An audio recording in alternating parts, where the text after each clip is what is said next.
বৃদ্ধা ব্রাহ্মণী, আমি জানি না তুমি কে আর কেন বা তুমি এমনি ভাবে আমার সম্মুখে দাঁড়িয়ে আমাকে প্রশ্ন করছো।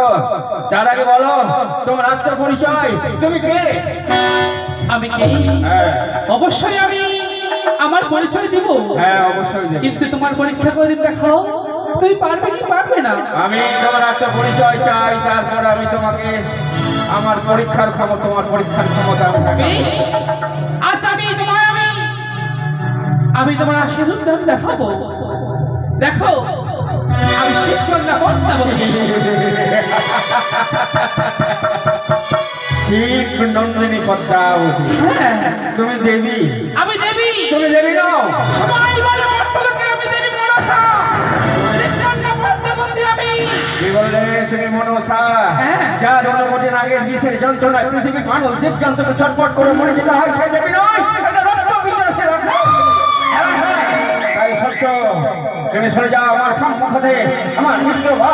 আমার মিত্রভার চন্দ্রপুরের সাথে যখন পুত্র চোখে হাহাকার করে কাঁদছে, সরে যাও সম্মুখে।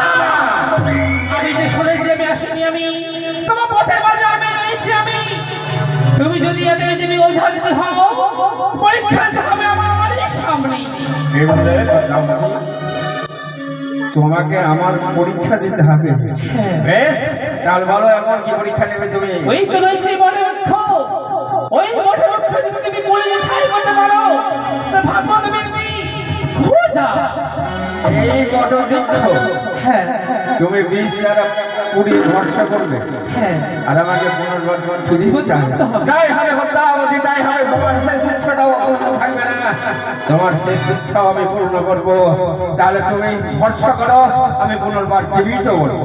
বেশ, তাই তো আমি ওই বটবৃক্ষ আমি ভস্ম করিলাম। দেখো দেখো পদ্মাবতী, তোমার এই ভরসা কি করে আবার পুনর্বার প্রাণ ফিরে পাই।